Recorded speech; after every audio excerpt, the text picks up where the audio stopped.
God damn it, Iowa. We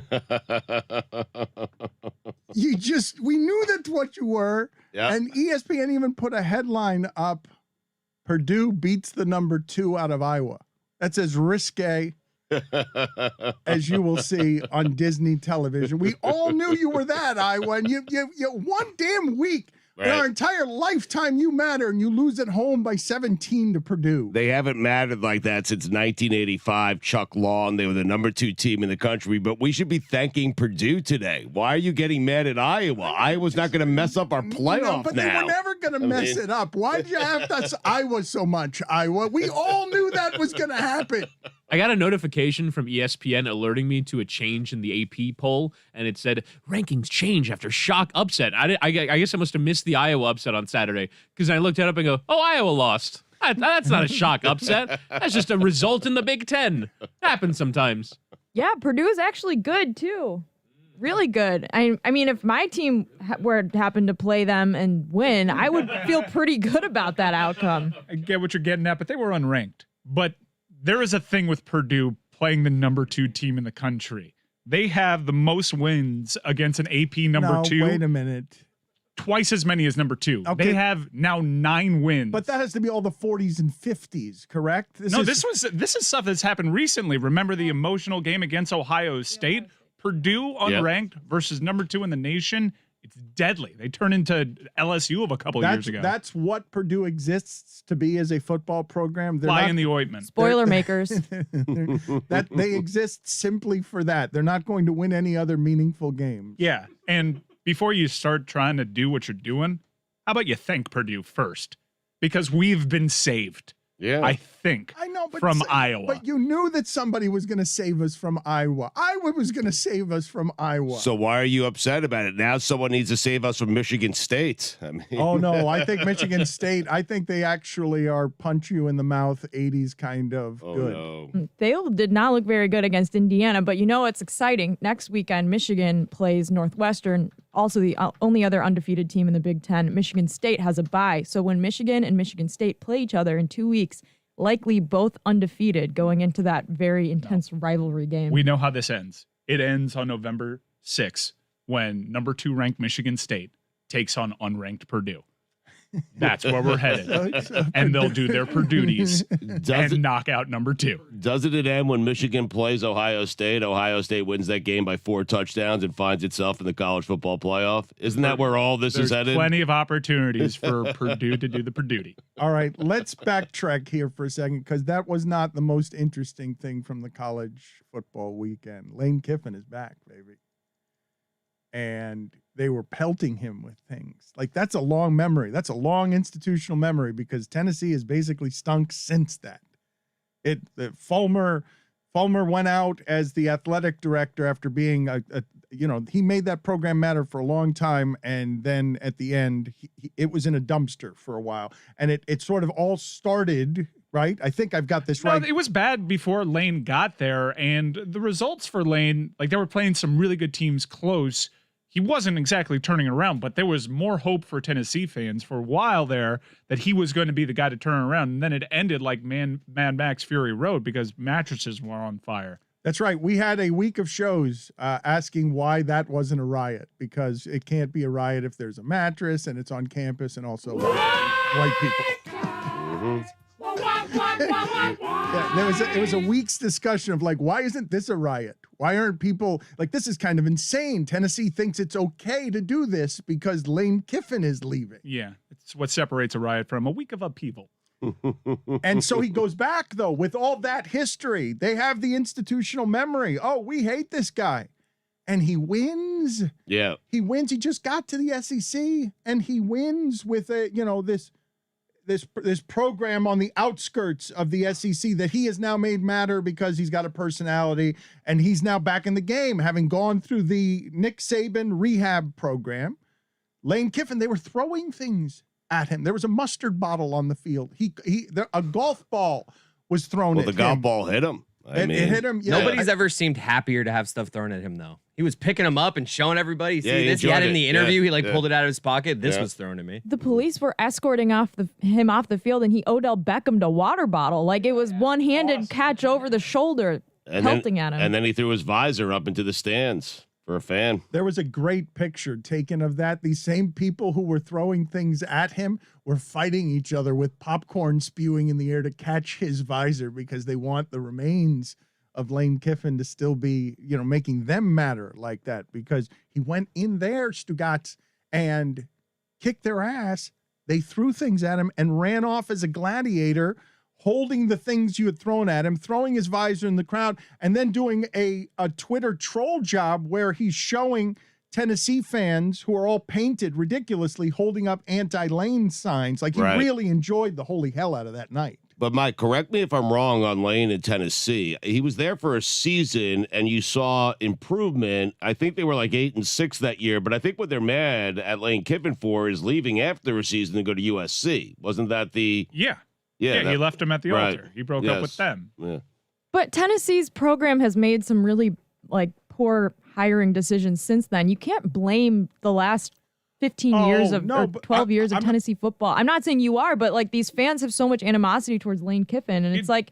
But that's where the anger. It's not all his fault. But I'm saying that's the institutional memory that they came to that game with, and it's a reason they were throwing things on the field, because it may not be so, but it kind of feels like that's the mark where that's where Tennessee stopped mattering. Yeah. That's where Tennessee as a program wasn't interesting anymore after that. I do not get the whole complex about Tennessee thinking that Greg Schiano wasn't good enough for them. Why? Because you want to hire Derek Dooley? Pruitt did it for you? Butch Jones? They hired the worst coaches. I thought the Greg Schiano thing was more of his association with Penn State. They didn't want him to be their head coach. But if Lane Kiffin had the same association to Penn State and he wanted to go there tomorrow, they would all of a sudden swallow their morals. They just didn't want Greg Schiano.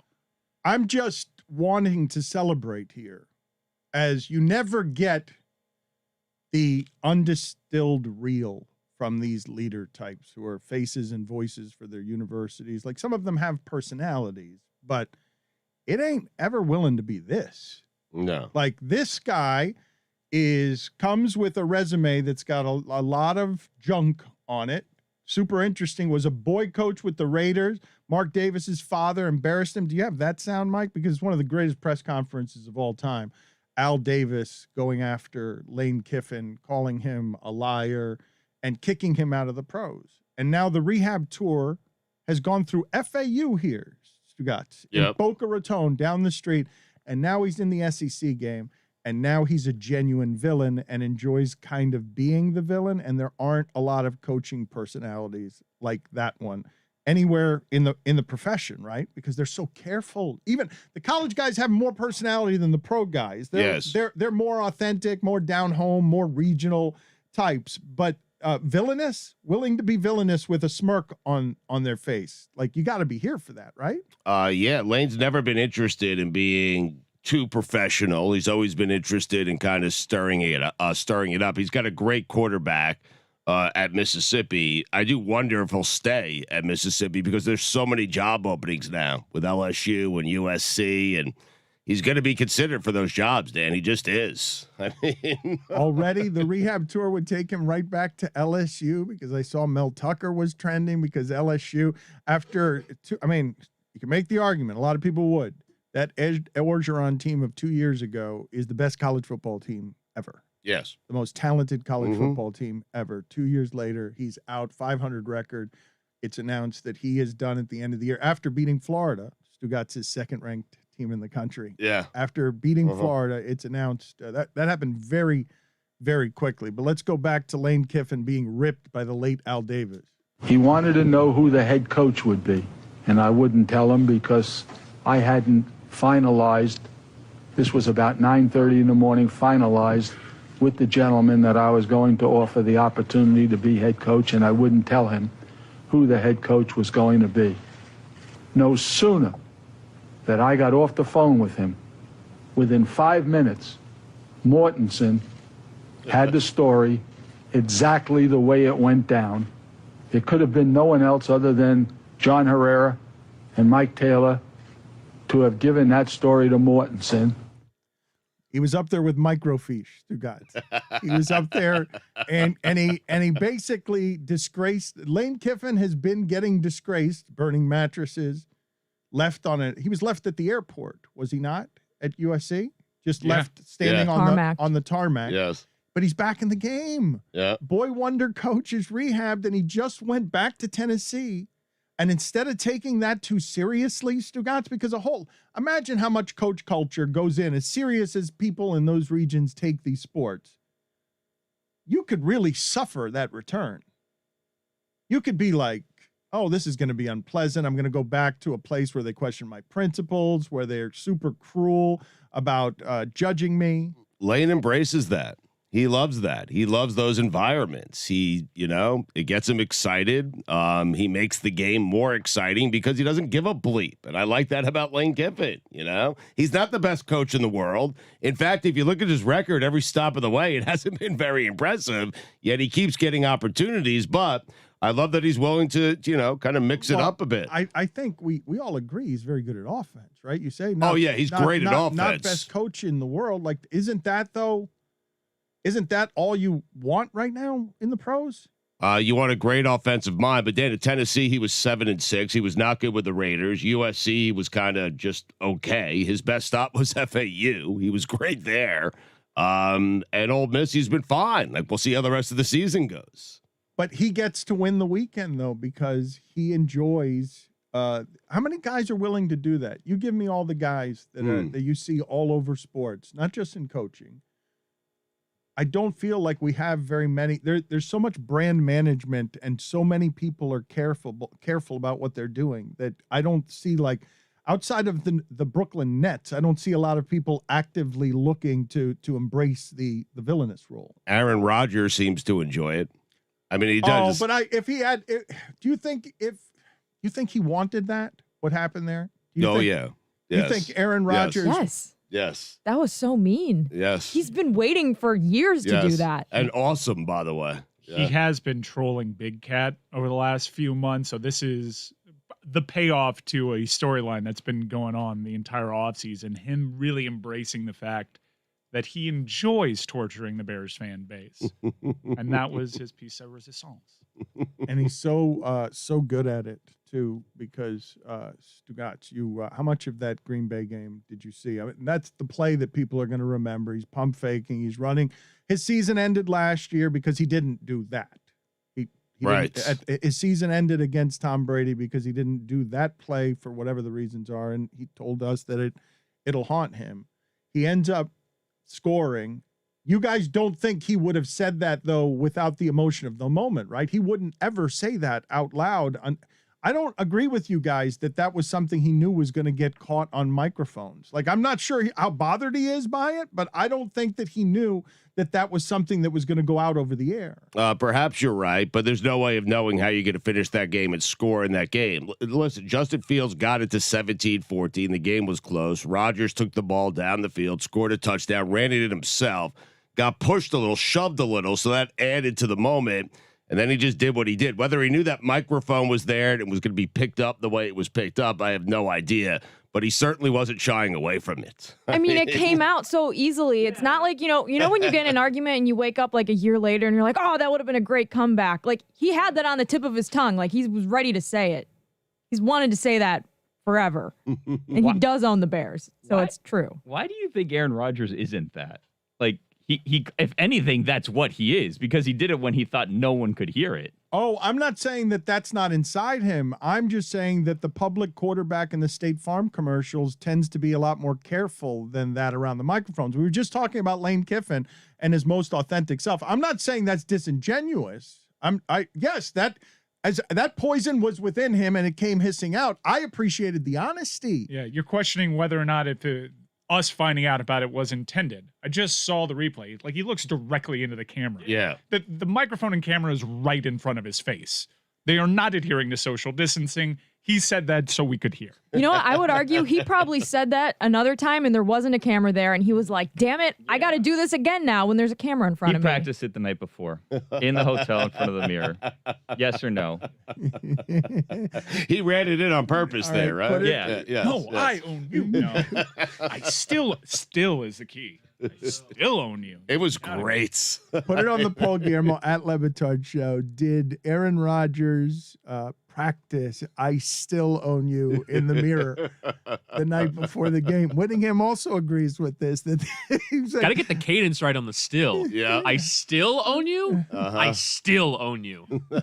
I still own you. Go with 2 of those Okay, 3. okay, thanks. Yeah. I legitimately thought that he had said I spit on you, which also works. I thought I had misheard it the first time that it came through. I guess I did mishear it. I thought all along that it was I spit on you, which is a bit rigid, as it's something you would do in the 1800s. I feel like. He said after the game, I guess sometimes you black out in a good way. Apparently, a woman shot him double middle fingers, and that's what set him off. Thing, like this becomes a national story. Let's mic the fans and see like all the things that Aaron Rodgers has had to listen to over the years. Fairly innocuous when you consider the division rivalry. But Chris, that's funny. The double middle fingers is what set up. He was doing that regardless. Okay. When you practice it in the mirror the night before, which you guys are claiming, and I agree with you, by the way, you're doing that regardless of someone, giving you a couple of middle fingers. It was great. Do I say I still own you while I'm doing the discount double check? Exactly. Yeah. Do you think that some woman was actually giving him double middle fingers? I mean, it's Chicago, Dan. Yeah. That would have been the nicest thing a woman would be doing. That wasn't him taking creative license with the situation to give himself permission to show that kind of quarterback arrogance that you never see hissed publicly. Joe Burrow got mic'd up during the Thursday night game where he says, just put the ball in my hand, it's over. But you don't hear that very often that way. You don't get that close to where the arrogance is on these guys. I mean, Aaron Rodgers is just lucky he didn't get a jar of Jardinera dumped on his head when he scored that touchdown. Double birds, like, all right, you're getting away scot-free there. Chicago must hate him so much, like, because he owns you. It's 22-5 in the last 27 games, and he's been at the top of the division. He's been, whatever the Patriots have been to the AFC East, he has been to the Bears for 15 years. And as we've been talking around here, Stugotz, imagine this, right? Whittingham was giving you that list of Dolphin quarterbacks in the last 20 years. Go look at the Bears. Go look in Aaron Rodgers' life, some of the names that they have had there. And Chicago has just, for 15 years, he's their Brady. He's the Patriots. And Chicago loves football so much. And it's always like, maybe we can get past him this year with Rex Grossman. And they did. They got to a Super Bowl. Yeah, but With Rex Grossman. But that was the best of them. Like, look at the Bears. Sexy Rexy. Sexy Rexy, is he not the best Bears quarterback of the last 15 No, remember years? how Jay excited? Cutler. Yeah, I was going to say, remember how excited they were when they got Jay Cutler? That was a big deal. Was that Yeah. multiple first-round picks for Cutler? Yeah. It was Kyle Orton, Grossman, then back to Orton, then Jay Cutler. I mean, But and Matt Barkley. But the historical context of what he's doing in his retirement year, like, that's athlete arrogance on display. And that is the bleep you that these guys have hissing inside of them. That's after this offseason, and you accused him of tanking, and Billy accused him of tanking in week 1 when they lose 38-3. He's won 5 straight now, and now he just closes out his possible Packer career that way, in that place where he personally is responsible for finishing you and then reminds you of it afterward loudly. There was the year the Bears tried to get him with Jimmy Clausen. Guillermo, what were you saying? He's not tanking, Dan. He's sending a message. We've gone over this a number of times. He's also not retiring. He's going to be back next year. And I wouldn't be surprised if it was in Green Bay. I said it. Why did you say it like John Lovett? I don't know. Felt good, though. So what, you're out there with a Meek Billy exclusive? This is like the opposite of the Mike Ryan exclusives. I think that this should be the. You need your own sound for. I think that Billy you Gill should be the exclusive. number 6 international insider, according to some magazine in Britain. I think The Guardian. Thank you very much. Not some rag. I think, Ever heard of it? You're the newspaper guy, Dan. Come on. Yeah, come on, man. so go ahead, give me how you are going to deliver your exclusives. Yeah, I said it. Is that super meekly? It's not his retirement year. I said it. Furthermore, I wouldn't be surprised if he was back in Green Bay. I said it.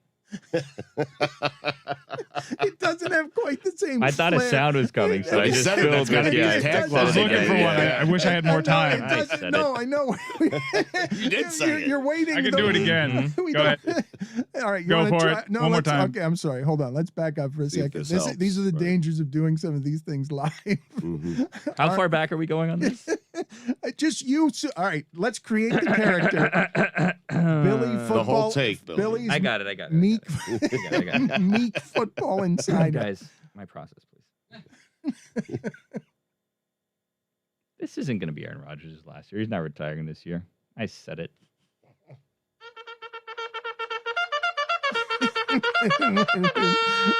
Also, wouldn't be surprised if he's back in Green Bay. I like that one better. It helps. Yeah. Such a crappy sound system. Ooh. You've only got like some radio sounds found in the 50s and like just. No, that's what the delay was. I was looking at the new stuff. I'm like, I got to go back to old glory. Really? Yeah, just searced in the J Drive. The Hanna-Barbera cartoon. Yeah. Were you guys in radio when you had to make your own sound effects? Like you had to actually bring a cowbell or whatever? You're asking if me and Dan were in radio? Yeah, like back when like Come on, man. and you like pretend to be on a helicopter get shot. yes, that's No, that's that was the camera, so not the helicopter. that. What a glorious time that must have been in radio. What a glorious time in radio that must have been, where you're just making your own sounds of like a horse clomping by putting boots on your hands. That's straight up Fred Flintstone. That we can't do. It's got to be copyrighted. That's the Jetsons. No, wait a minute. We have this library too. This is Mike Ryan just going through an attic filled with old cruddy sounds. So wait, this is our library. This is what we're Looney paying. Tunes. This is what we're paying for. This is the reason we can't have music because we're paying for this instead. Shh, we're not paying for this one. This one. I was looking through They're that. charging us too much. Yeah, I was looking through that Bears quarterback list. That they've actually had so much success when you consider the names. Shane Matthews, Jim Miller. They even tried Cordell Stewart one year. Slash. Mm-hmm. And that's what Aaron Rodgers has owned. He's owned a decade and a half of, God almighty, Stugotz. This city's football identity was Ditka, was McMahon, was the 85 Bears spoofed on Saturday Night Live, a cultural phenomenon. He's gotten to do this with the Bears, the Lions, and the Vikings. So maybe the Vikings have been at times with Brett Favre. Maybe they were the biggest threat to him. But for the most part, much like Tom Brady, he hasn't had that threat. Brady's just one more, you know? I feel like listing all of these quarterbacks is actually making his accomplishments less impressive. Because it's like, this is what he had to go through. Jimmy Clausen. Caleb Haney. He did have the Mitch Vikings, Trubisky. though, with Dante Culpepper. Like, he did have that. Like, he had some good teams. But he had there's no Did he? reason. No, he didn't. No, I think he Brett did. Favre He did. did? I don't think that's right. Yeah, I don't that think went all that's the way right. back to Favre? Yeah, Culpepper. Culpepper went to the Dolphins in 04, 05? That was around the time that Rodgers got drafted. What happened to Favre, just in general? What happened there? Now he's stealing money from old people, allegedly. What Yeah, hap- he allegedly embezzled like $800,000 from the state of Mississippi, I think, where money that was supposed to go towards like some public service of some sort. I don't know the details specifically, but I think recently he has been told he has to pay back part of the money. It's a big legal mess. He has not been charged with anything, but it's an ugly crime. And Stugotz, we have seen him in the last part of the last, 8 years. I don't know that there has been a lot of places where you will find a decade of respect lost, right? For what you thought someone was, right? The height of Brett Favre was what? The height of Brett Favre was Monday Night Football, winning after his father died, and all of us just marveling at the courage, the strength, and the emotion. Gunslinger Brett, icon for America. Mm-hmm. everyone loved him, correct? Fun, enjoyed playing football, like obviously enjoyed what he was doing. I'd say that of the Super Bowl. Like what I'm not rejecting what it is you're saying, but that or when he won the Super Bowl, yeah. But since then, it's been what Brett Favre, like all of that has come tumbling down. And that is what Aaron Rodgers replaced in Green Bay. Green Bay has had, God, it's amazing. 3 decades. Whatever the Packers were in the 50s with Lombardi, these 2 quarterbacks have made the Green Bay Packers uncommonly relevant, matter every year for 30 years. And yesterday, he ends Chicago and the start of their baby quarterback. Now, this is them investing in where they end up next. He ends them yesterday and gives us the soundbite for the day, correct? Like, this is the thing that people are going to be talking about because it's so uncommon to see the State Farm commercial salesman, bare his teeth.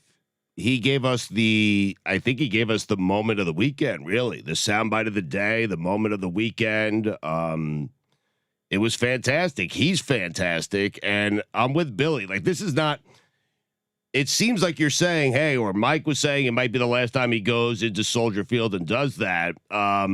First off, he's not retiring. Secondly, I'm not even certain he'll leave the Green Bay Packers. Like, that team is so good. And Billy just reported that. No, it's a great report and a great thought by Billy. I'm giving him credit. You weren't giving him credit. Yes. You weren't giving him any credit. Billy reported it, and you're just stealing it without giving him any credit. I haven't given it much thought until Billy said it. Until you stole it. You didn't give it any thought until you stole it. Well, that's why Billy is number 6 on the list of, best football analyst according to The Guardian. That's why he makes people think. I don't feel like you've, Billy. Yep. I don't feel like you've done very much with it. I don't think your ranking. I'm not in it for the glitz and glamour, Dan. I said it. Just here to do the work, put in the hours, see what I see, tell you what I see. See if you want to think about that. You seemed fundamentally disinterested in football yesterday. While we were doing the post-game YouTube show, all that people commented on was your Adam's apple because you were staring at the television very high above you, clearly watching a baseball playoff game. Now it's we going were back and forth. Yeah. Dan, a jack of all trades. I have to keep my eye on all the sports. Sports don't stop just because we're on YouTube. I hate to break it to everybody in this room. The world doesn't stop to watch us on the web. I need to keep up. So if Witty's talking about something that he saw, you know what? Take a little breather. See what's going on with Jocktober. Do you feel lonely at all? Not in here, but Every just, day. but in the world of sports, do you feel lonely because you really don't care about Sundays? You will be pulled away for a Braves game to watch the 4th inning of a Braves game, no matter what's happening in Sunday Night Football. But that makes you. Do you run into many people like you? Because it's not happening with Chris Cody. Chris Cody's, he's into the He's White running Claws. into grills, yeah. Yeah, he's right. But do you feel lonely with your love of this sport? Because it's an old man sport now. It's an old person sport.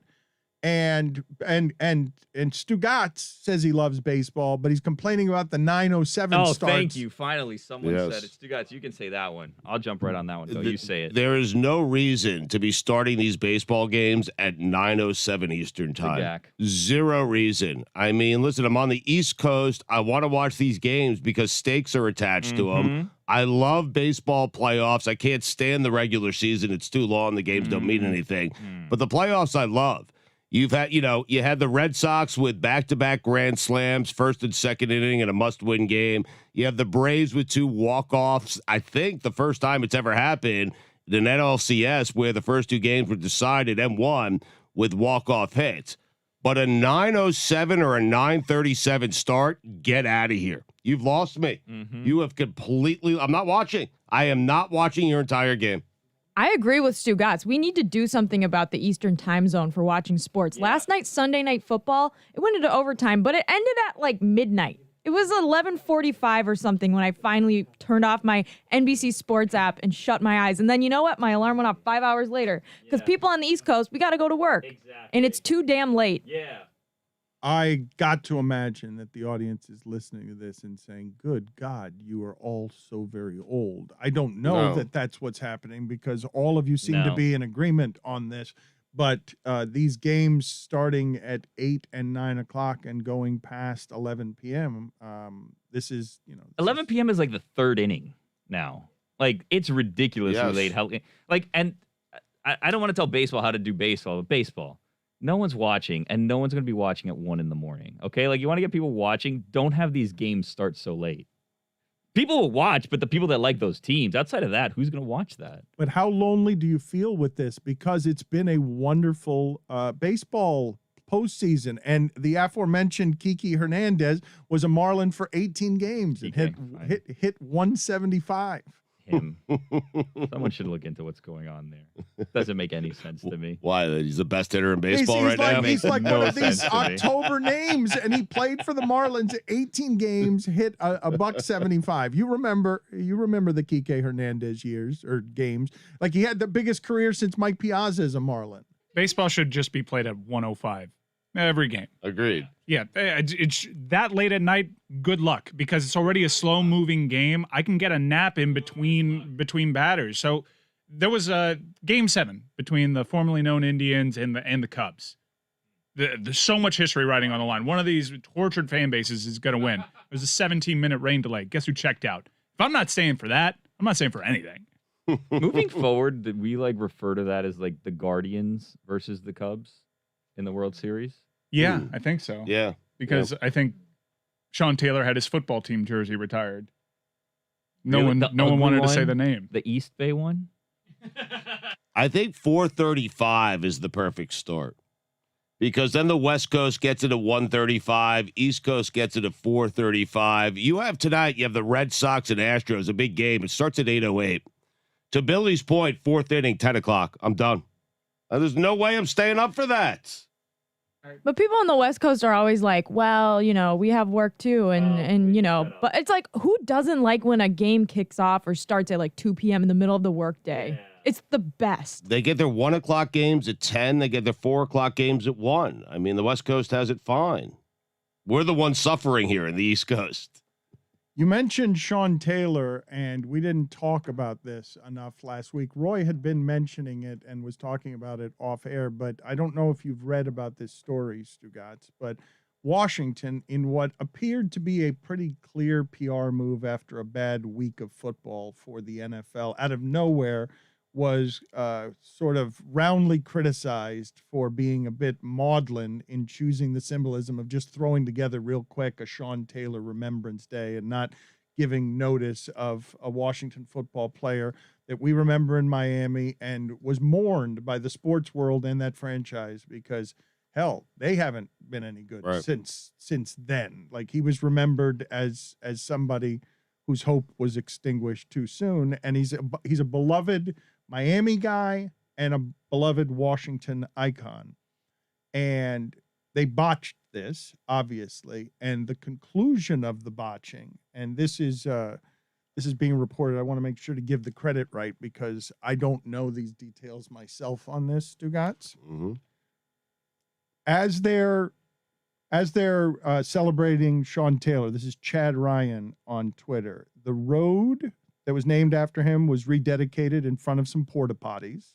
So, like, you can see the photographs. It's not very well done. The sideline number tribute was in the area where VIPs stand, and I think Patrick Mahomes' brother, was on TikTok dancing on, apologized profusely, but was dancing on this symbol for the late Sean Taylor, sort of taunting. It felt like purposefully taunting the death. Right. The halftime ceremony involved no speeches or recognition, and then the owner wore a hoodie to the pregame meeting with the family of Sean Taylor. I mean, Washington can't get anything right. How can you not get right the very simple act of recalling a beloved icon who died too soon? How do you Well, botch? when you rush to do it and do it with no planning, perhaps that's how. I mean, But is that not a symbol though for what is happening between that fan base and its ownership group, where you see that there's just not the right human emotion there for something? Someone died as a member of your team, and your fan base grieved it the way the Boston Celtics grieved Len Bias's death. your fan base loved that man, and that's the way you honored him. And you can't even honor him well like that when it felt like you were only doing that for PR reasons to begin with. Now, is this an example of we're just going to find what this team does wrong at every turn? Because I'm reading those details and I'm like, yeah, this is pretty on brand for the things that create the toxic work environment that just swallowed somehow John Gruden, but remains a mystery there. Oh, no, man, they announced. No one else said anything. Right. Just the Monday Night Football color analyst. That's all. The investigate. The John Gruden thing we thought was the tip of the iceberg. Nope, that's just it. No one else sent a questionable email in several years with the most problematic front office ever. Investigation closed. Yeah. Nope, that's it. But it's an example of an organization feeling like they had to do something and rushing to do something that didn't need to be rushed. That did not need to be rushed. Well, and also down here in Miami, Jose Fernandez tragically died in the middle of the season, and like 48 hours later, they had a tribute at the ballpark that was beautiful. I went to that. It's one of the most emotional experiences I've ever had in sports. You can rush something and still have it come off, right? If Sean Taylor really meant a lot to that organization, you can do something special for him on short notice. Now, it's gross that it kind of feels like a prop in the midst of a controversial week for the Washington football team, but you can still put it together and do it decently, but not in front of some porta potties. But more than a prop, it cannot be when it lacks these touches and decency. This was not heartfelt. Dan Snyder, I don't know the links between money and class, or whether or not you can do something well just because you have money. But if you have a soul, if you have a heart, if you're bringing that man's family in as a prop or something more than a prop, you can do that humanely and decently with all the right touches if you have a modicum of either the class to disguise you don't care, or the feeling that would prove to us that you do, right? Because it's sort of in the details. But is it fair to blame him for wearing a hoodie to the game? Like, should he be in a suit? I mean, I think the problem is rushing to do something that didn't need to be done. Like, do it the right way. If he deserves that, the family deserves that. Just do it the right way. And don't rush to do it. But it's kind of hard to do it the wrong way, I would say, Stugotz. Like if you're they pulled it off. But if you actually care, you know what I mean? Like if they have like a super unsettled situation. Dan Snyder, there's all sorts of ambiguity as to whether or not he's actually running the team. There are people in place, but are these just people that he's having run things for him? Everything's being put on Jason Wright, a team president, and Snyder's wife. There's all sorts of chaos right now at the top, and it's seeping in every aspect of the organization.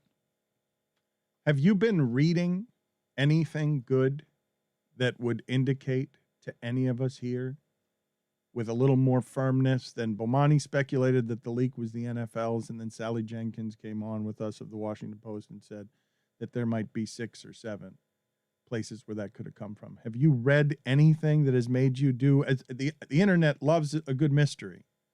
Who leaked this? This was, I think Peter King, I didn't get to read the article this morning, but Peter King made a mafia reference that I assumed was related to the Gruden thing. Peter King of NBC Sports, and I didn't get to the article, but when I think of that leak, Stugotz, and the idea, wait a minute, so you're going to excise this particular thing that, according to the reporting, the league is known about for a year and Gruden is known about for a year. It's been out there, but it stayed under wraps. And it comes out now. I have not read anything that makes me understand any better today who did that? Who did that and why? Who did that, and how do you go from that to, and never mind about the other 650,000 emails, nothing to see here. Just this and Adam Schefter are going to be the only 2 casualties of all of these emails. I mean, I think the logical guess is, by the way, you could have stopped your sentence at, have you been reading? My answer would have been no. I haven't read anything interesting on this, but piecing it together, listening to Bomani, I would say either the NFL or the football team.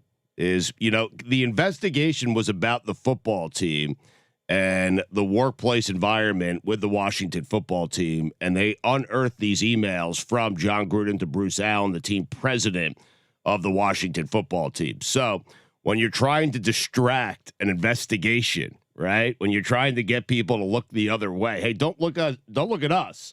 Look over there. Then who do you think? It had to be the football team or the NFL, because a lot of people just think the NFL is running the football team. Sally Jenkins had 5 other options that weren't just those 2. The quote from Peter's Football Morning in America column about Gruden that you were referencing says, "Often I'm told victims of organized crime rubouts never see them coming. Gruden never saw his coming either." So, I mean, yeah, like really kind of blindsided him and everyone. And Sally Jenkins' explanation to me makes the most sense. Maybe it originated with the Washington football team and maybe someone had an axe to grind with John Gruden or even Bruce Allen, because Bruce Allen looks incredibly bad and no one's really talking about that either because he's no longer in the league. But then maybe someone found something else and leaked it to the New York Times, because the initial leaking was just done to the Wall Street Journal, I believe. So it kind of would make sense that this took on a life of its own after those initial damning emails came out. But why? Have you guys, the thing that I haven't been able to read, and I have been looking for it, Stugotz. So it's not, I'm not just making up opinions here, because I'm looking for the reporters and who's doing the reporting on this, because I don't want it to just go away. I want reporters to stay around this, and the best way to make it go away is for the NFL to say, okay, investigation closed, nothing else here, right? Nothing else to see here, never mind. It was just Gruden and Allen, and all of this things that you're hearing about, Kaepernick still being blackballed. Oh, that wasn't the voice of our entire league doing that. These are just two rogue, bigots. It's rogue, and I would like for more reporting to be done and people not just to say, mafia hit, Wall Street Journal mafia hit, Gruden gets taken out, he's the bad cancer that gets excised as the voice and face for a sport in the commercials for ESPN or league partner, and as the second most famous coach in the league. So that's going to be the only casualty, and it's a big loud bang.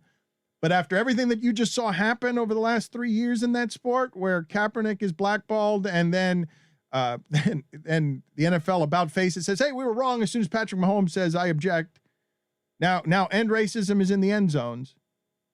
And what happened with the Wall Street Journal and the New York Times in that story? Like, it's hard to know, but I would like to know, because if you're accusing, if someone is making the reference to a mafia hit and you just saw Gruden, you just saw it happen, and it's fairly stunning. We were all a little bit stunned by what happened there. That's it? Close it, wrap it up? I mean, it could be the case, right? That could be all they found were the emails from Gruden to Bruce Allen. I mean, it seems unlikely. Right? Talking about, all the stuff that came out in that Washington Post reporting, and I'm reading Peter King's column from this morning to kind of look at the context, and he's absolutely spot on. Daniel Snyder has gotten away with this by comparison. When you look at the difference in the punishment between himself and John Gruden's lost his livelihood. And obviously, John Gruden deserved to. But Daniel Snyder, for running an awful organization for at least a decade, got a $10 million fine. And that's it.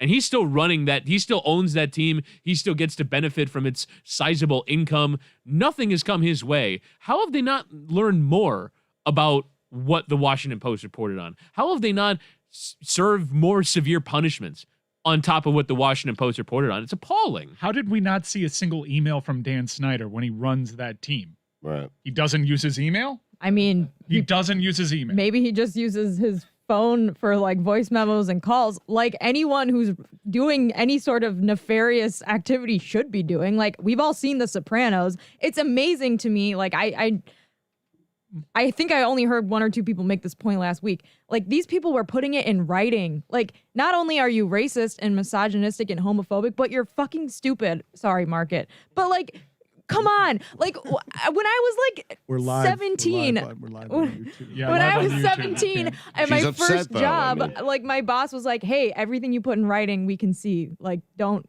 message your friends via email at this company, because like IT can read all your stuff if we need to like do anything in the server. And I was like, okay, that's good to know. And like, I've known that since I was like a teenager. Yeah. But Bruce Allen's, number one, forcing cheerleaders to take topless photos, and then number 2, sending those topless photos via his work email to the color analyst of Monday Night Football. And you're right, Dan Snyder has skated on this because that's a question for the owner. This person was running your football ops. Why haven't we seen any of your communication with it? I know the NFLPA is filing to see all the emails associated with it, but maybe there's more too when Mark Davis says, ask the NFL. They have all the answers. Mike, I would say to you that if you want to go to the upper echelons of huge power, where the biggest money resides and where they manage, right before or around Me Too, an owner lost his team and it didn't feel like Sterling.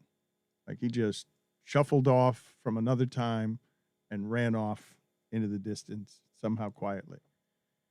Jeff Bezos is second in the world now. It's Musk is the richest man in the world, and Bezos is shooting William Shatner into space, has all the money in the world, side project, buying the biggest homes in Washington. Side project is, and I own the Washington Post as well. Reportedly wants into football. In the highest levels of power here, where things like this get covered up and the power and the money can protect things like this. The bad behavior, everything.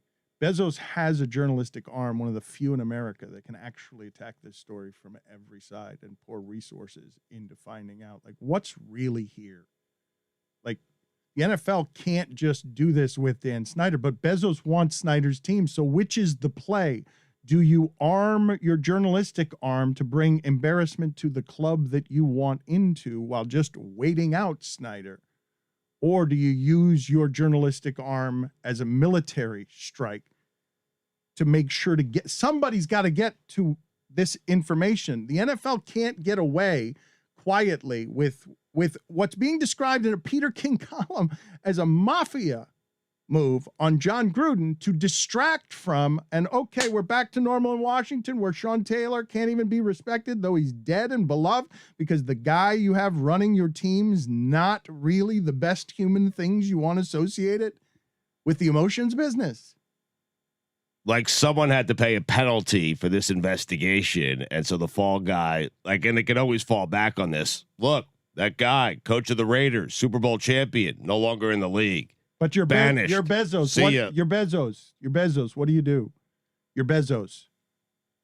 Which one of them are you doing if you want that Washington team and you're interested in world conquering and that Washington team in a power city where you're buying a bunch of stuff? Bezos is interested in Bezos. He's interested in getting into the NFL. I mean, I would think that the scammer in you might have a play here. What's your play if you're Jeff Bezos? Do you investigate this to embarrass Snyder, or do you try to play nice with the league to keep things clean so that you're not entering a club, the way Al Davis did, and the Raiders are still feuding with the league at every turn over even this.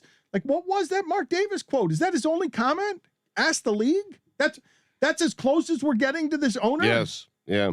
I give the appearance that I'm investigating it if I'm Jeff Bezos, but at some level you have to play ball. I actually kind of dig that conspiracy theory. I just have a hard time believing Jeff Bezos is concerning himself with any of that, given what his day looks like.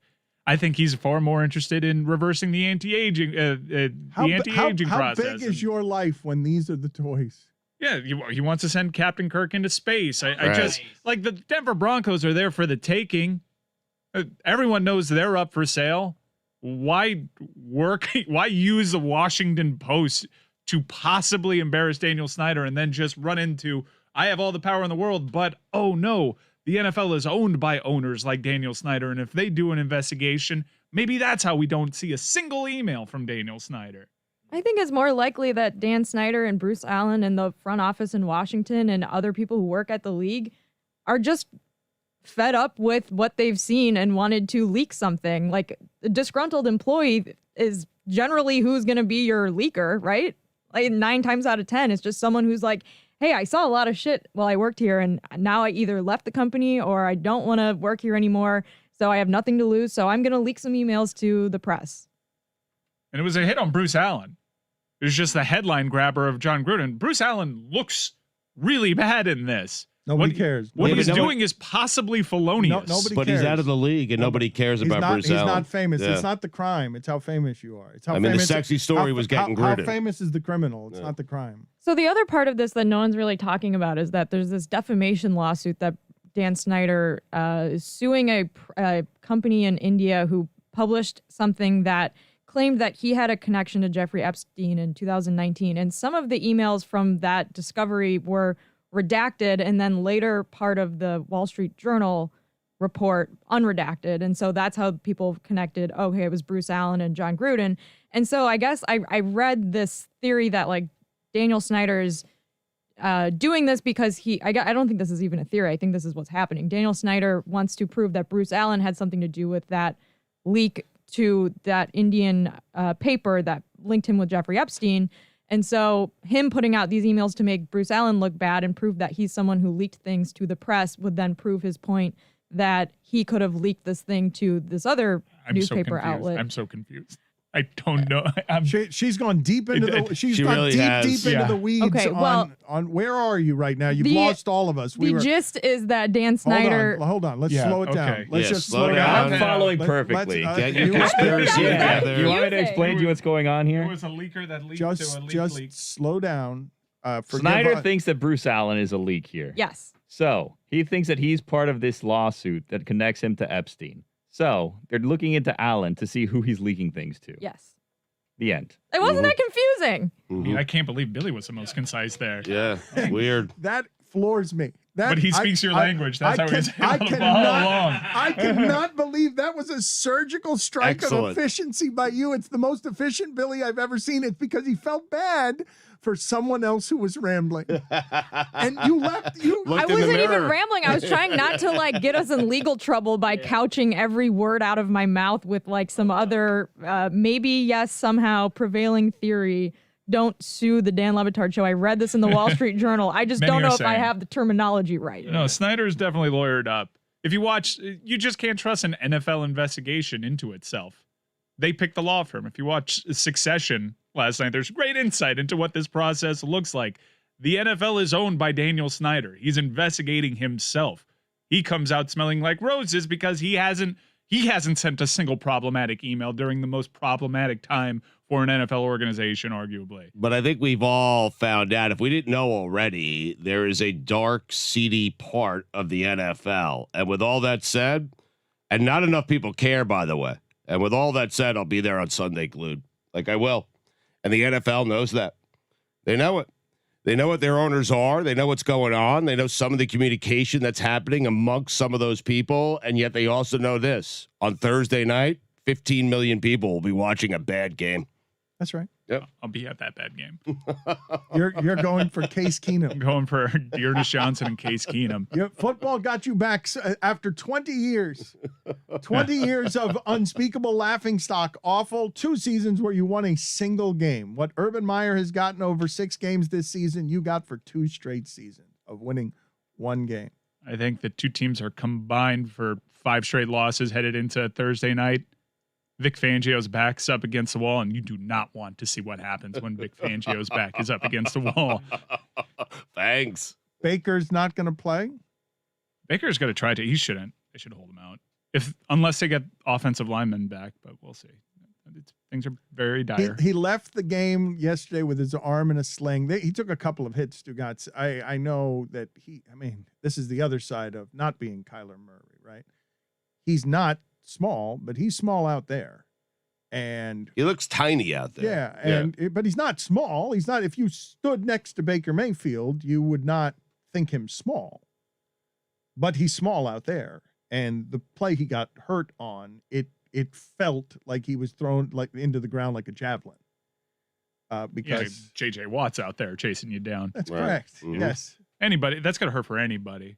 Yeah, it stinks. Baker wasn't very good yesterday, but also anybody who watched that game realized like he kept so many plays alive by just stepping into the pocket and bouncing off of dudes.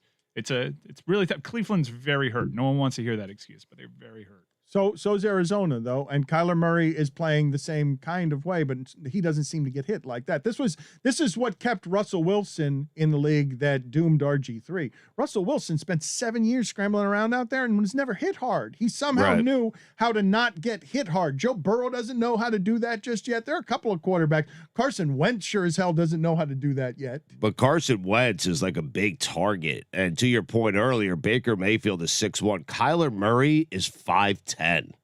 Like, it is hard to get that low and get a clean hit on Kyle, and he's moving very fast. Mike and I were texting with Mina yesterday during the game because we were enjoying so much Mahomes spinning backward, and Mina was saying one of my favorite plays in football is the referee who isn't expecting a quarterback to come looping back that way, staggering to get out of the way because he's so surprised by one of these Mahomes scrambles. But Kyler Murray will do the same.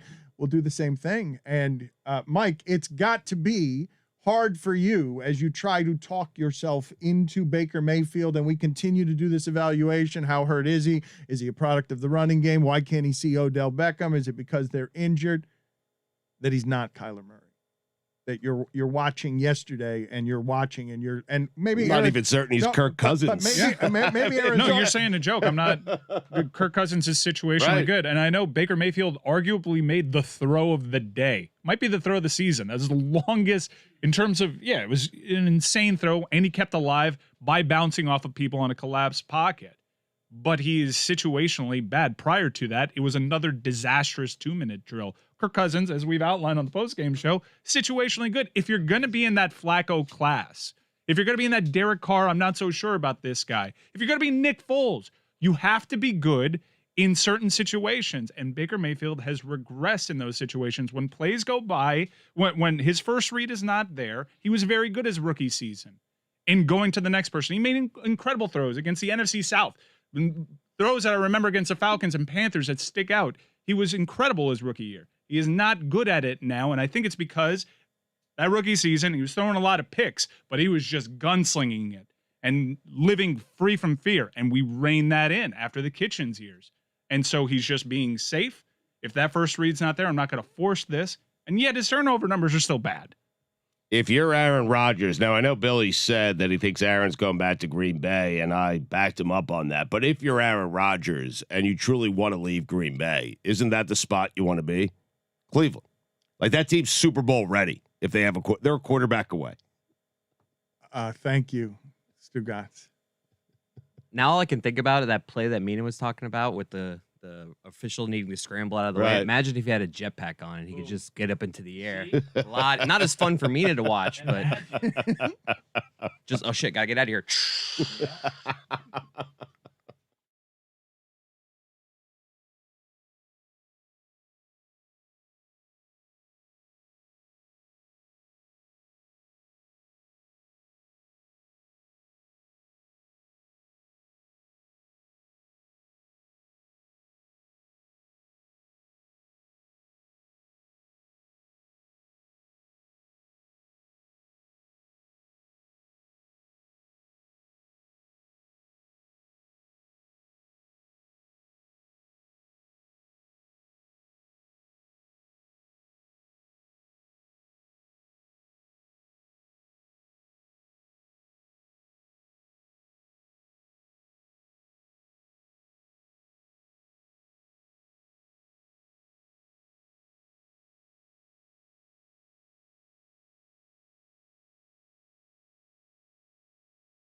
A tweeter has sent this in. I guess this must be Bears Reddit if you want to go into the soul of what Aaron Rodgers ripped out of them yesterday with a soundbite that echoes throughout the sport. Quote, "It's one thing as a fan to see Aaron Rodgers saunter into the end zone to score the game-sealing touchdown with his own two hands. It's what he's been doing for literally my entire life as a Bears fan, and sometimes it just be like that. But to hear him stare the crowd down and yell, 'I own you.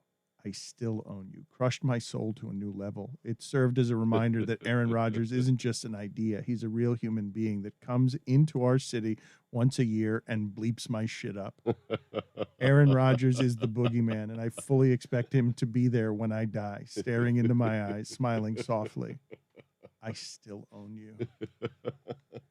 I mean, that's what he did to them. That poor man. Yesterday was the punctuation because he's probably not going to see that team in the playoffs. I'm guessing that's the punctuation. If he does leave Green Bay, that's what he's leaving in the rearview mirror in his wake in just that city, in Chicago. That's 15 years. Over here, you got Man Campbell, calling out Jared Goff right after a long pause, saying he's going to need more plays from Jared Goff. That's what else is happening in that division. Well, he's certainly not going to see him on the road in the playoffs, Aaron Rodgers. You're right. And if he leaves, my guess is he'll go to another conference. So that was his farewell song. Yes, to the city of Chicago. It was a pretty cool one. But you will not have your sports announcing career will not have the same kinds of grace and punctuation as you age and play the hits of your legacy.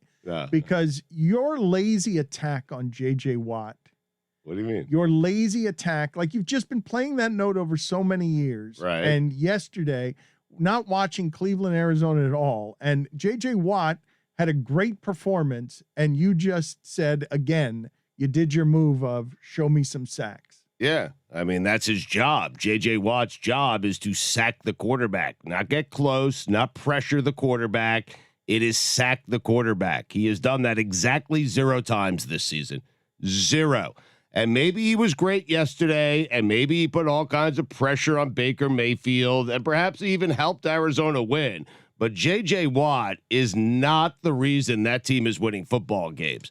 Kyler Murray and that offense is the reason. It's not J.J. It is Kyler.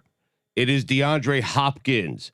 It is Kirk. Mike, is AJ. I don't want to hear about it for a game. He pressured the quarterback. We know what your hits are, okay? You will attack this guy from every angle, do it in a playoff game, do it for real, have 30 sacks every game.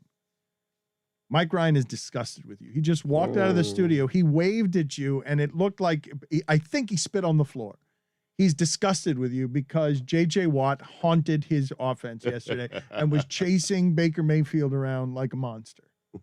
He almost ended Baker Mayfield's season. I know he was going up against by throwing him into the ground like a javelin. Yeah, by collapsing the pocket, forcing Baker to bounce off several guys like he did that entire game, and a fumble. He forced a fumble, and Baker Mayfield reached back for it, and the entire weight of J.J. Watt almost broke the man.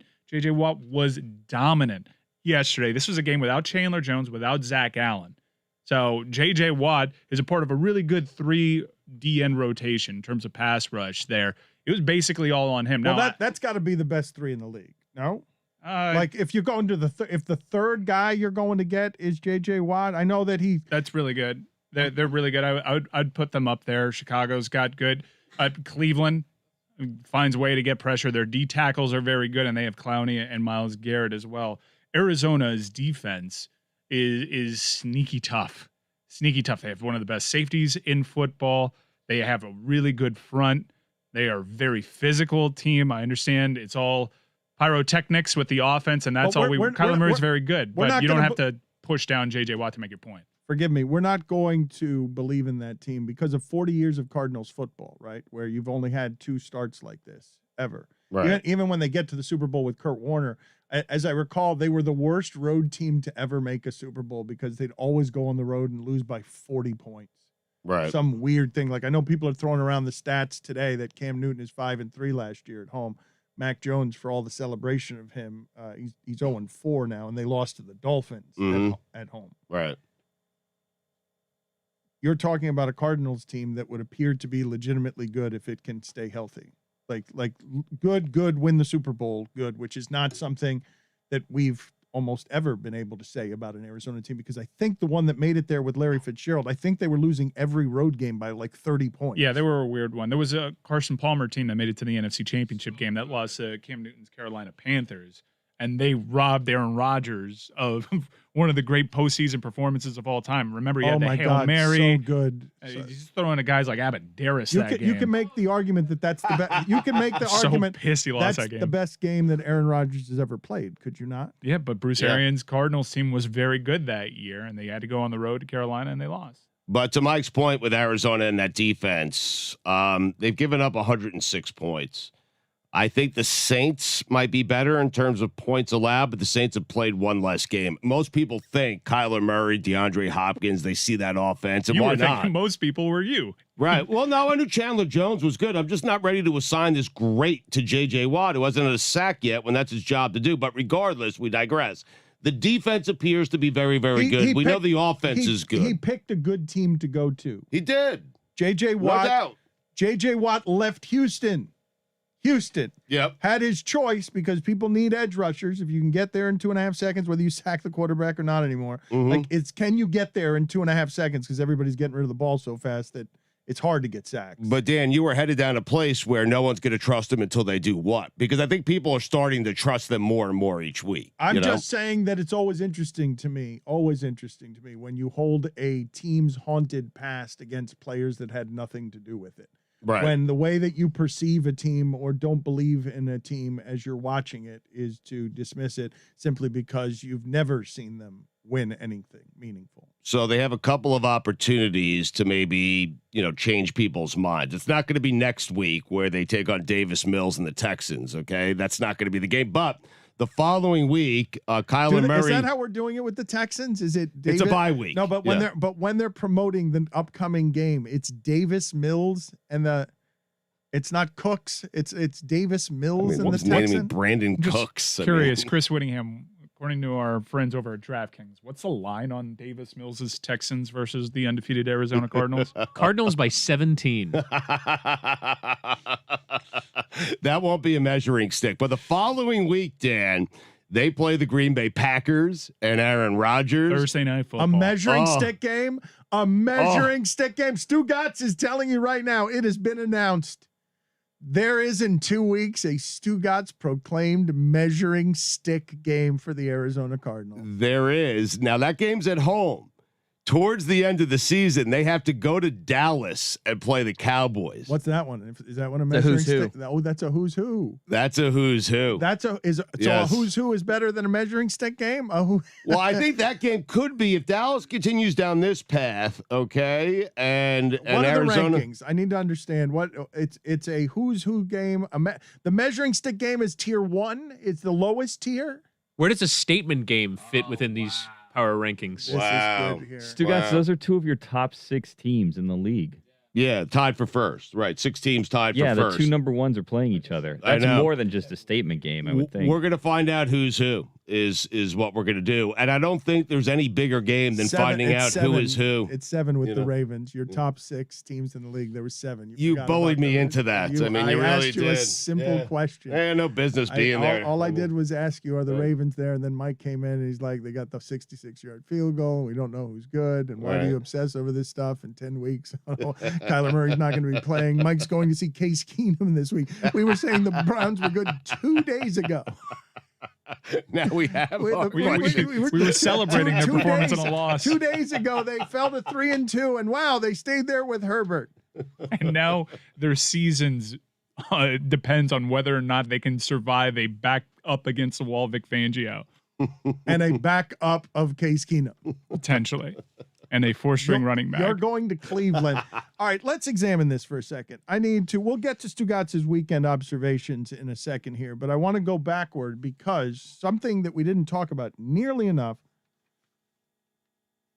headed into this weekend, and we haven't talked about enough around today, is that Mike Ryan went and had, in Florida, a Vegas-style weekend stuck in 2011, partying. Like, you have to understand, Stugotz, this patch of land that is 441 in Miami. It used to be when I was growing up, there was nothing there. And now there's a sprawling empire that is there. And Mike Ryan were you poolside watching all these games? But it was gambling and pool. Well, it was and, supposed to be the start of gambling in Florida, which is why I booked this weekend. And then it wasn't. You know, sports gambling right now is legal in Florida, but we just don't have any of this stuff. There were lawsuits from Magic City Casino to stop it, but the Seminole Tribe was supposed to have gambling. That was what was reported. So I booked a weekend. all gambling. You were supposed to have craps, everything. It was going to feel Craps, like yeah. Vegas. Yeah, wide open. And I think it's a harsh criticism in 2011 because that is a nice place. Oh my God! Wait a minute. No. Please forgive me. This is not criticism. The place we don't have anything like it in South Florida. Nothing like It's it. gorgeous. That Guitar Hotel and that pool, especially No, with those cabanas. My God. It's Vegas. But this is the gambling money that's now coming to Florida because we are going to have casinos and you have to understand this area of the country. We would drive past it every day, Stugotz. There was nothing there. And now it's a self-sustained city of gambling. And when I just say 2011, Mike, is the Hooters still there? Because I say it with charm. I like going to places in Vegas that have a hint of 2011 in it. Is the Hooters still in Vegas? No, is the Hooters? Do they still have the Hooters at the Hard Rock here? I don't think so. No, I walked through that entire place. I didn't see anything. The whole outdoor portion of it is no longer. Everything's inside now. Right. They have a mall. They have a couple of clubs, and they have a really beautiful. I don't know why I turned into Andrew Luck. I got a cabana. It was gorgeous, beautiful. We had some wet. It was beautiful. I think the Hooters did close down. Cafe Moderano was a place that was there. That place closed down as well. It's the best Italian restaurant in South Florida. Everything that was outside is now inside. They connected the older part to the newer part. It's really nice. But so I decided, which is why I decided to still go through with this weekend, a little treat yourself type of weekend. And thank goodness sports gambling wasn't legal in Florida. Let me just say that right now, because I took a bath What's this going weekend. on with you? The What is worst. happening with I'm the you? worst. I don't understand what's happening with you. You've been talking for 2 years about how you're the best, and you No. you and Stugotz are betting on Sitsipas in the middle of the morning on a Tuesday. For me, it's all about the journey. You'll have a really good month. You'll have a not so good month. You'll somewhere meet in the middle. Maybe at the end of the year, you make a little money. Maybe you lose a little money, but you had a great time doing it. Hemorrhaging right now. I can't. That Hurricanes game, I took a bath on that game. It was my only 5-unit play of the college football season. Yeah. It's the worst possible scenario. Canes still lose. Team fights for Manny Diaz. What? I used to ask Mike for gambling advice all the time because he's really good at it the last couple of years, and I'm still asking him for that advice. I'm just going opposite. Yeah, fade me. I'm so in my own head right now. We're in a pick'em league. I think headed into tonight, I'm winless. I had the Cowboys. Why don't you start making some of these picks publicly so that we can actually measure how you're doing on some of this stuff? Whatever your five picks of the day, so that we can see. We've had great fun mocking this entire enterprise of trying to think that Mike is super informed on football. It is not helping him a lick. No, it's making it worse.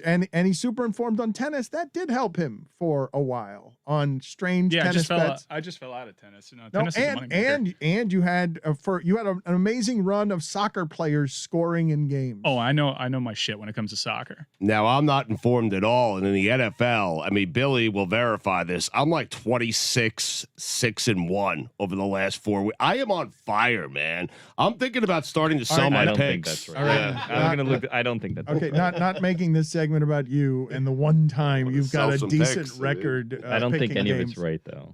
No, of course not. Billy will verify this. Was my first clue that what was coming after Thanks, that was Bill. a lie. Whenever he says he swings a hand to Billy will verify this, I feel over there, Billy, you react as if you've been slapped in the face by his actual hand. Your face Like you are always disagreeing with all of his lies. Well, the thing is that he knows that it's Monday too, and if he looks over, he can see I have 2 sets of headphones on, one on each ear, listening to 2 things at once. So he's just hoping that I go down the path that I normally go down. Where it's just like, supporting Stugotz, him. you're right. Yeah, Stugotz is right about that. Yeah, In Stugotz's defense. yeah, exactly.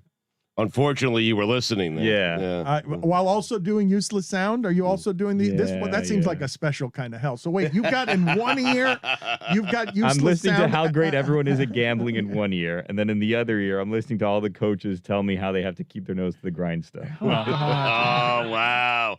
I love a All right, grindstone. Stugotz, The let's 2 not. halves of my brain are fighting I'm each so other right sorry now. that I'm. Please. Rest assured, no one is talking about how great they are at gambling right now. That is the opposite of what's happening. No, but it's good that you're only catching pieces of this because I do want you to have a weekly 5-pick segment so we can either see whether you're good at this or mock you for it in honor of what's happening. What is this, a gotcha? I'm telling you. With I'm Chris- dog shit terrible. with Chris Jericho? I was He telling wants the everybody. world to see I was him. telling everybody. Bet of the season, Nick Chubb. Rushing yards over. We were looking good. Calf injury. Maybe put on the IR. Who knows? I was telling everybody. 5-unit play, North Carolina. Practice was a shit show. I have sources. I'm informed. I'm outsourcing. I'm aggregating. You said they had quit on him. You're reporting. They did. Your mic. They did not quit on him. They did not quit. Football is weird. They quit. You'll did- see. Wait- He'll be gone. Wait a minute. You were reporting as a Mike Ryan exclusive through They were sources. fighting each other in practice. There was one entire practice that was canceled because of the fight, because the fight would not stop. It was all the signs were there. Freaking Mac Brown, man. I don't know.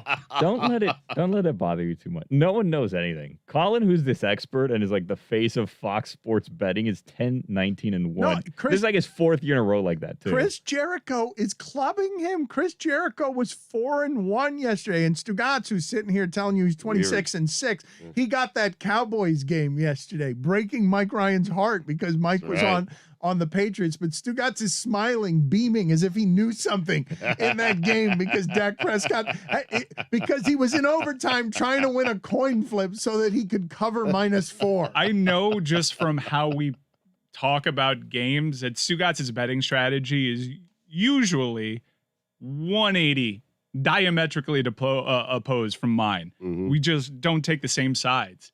And when he starts talking about how good he's doing, that's a really bad sign for your boy. Well, what I'm saying is my boy needs to pick Seahawks 5 last games night. and put them with these other games so that people can see. People are enjoying whether you're actually winning or losing. I'll put him out watching there it. when I'm allowed to tweet again. That's been rough, too. You don't think I wanted to tweet through it on Saturday with Bad Manny Diaz? weekends. That, the Browns. I had so many good jokes. I would have made your lives so much better with witty observations and also the occasional Miami Hurricanes diarrhea, but we could have been there together. But this has been a very difficult grid of death punishment for me, especially while maintaining silence, while being very active because I'm looking for winners. I can tell you, I had one winner. Who's Canucks Oilers under. Everything is fine. man. Everything is That is fine sad. No, outside of Pigskin. no, But when we talk no. about Pigskin, if it wasn't for Darrell Williams scoring that first touchdown, I would not be here right now. Oh no, Mike. How many bets are you making if you're betting that Canucks game? under. I actually limit no. the NHL bets because I'm like, I don't really know what I'm doing. While you're hot there. Yeah, I'm melting the ice. As opposed to football where you know what you're doing. Right. Let's Right. let's rewind for a second because I don't think that this story should go away quietly, given that you haven't seen this happen very often. So, as the SEC becomes the power broker closest to the NFL conference, bringing on the Mike Leaches and the Lane Kiffins, cult of personality, coaches, everything else.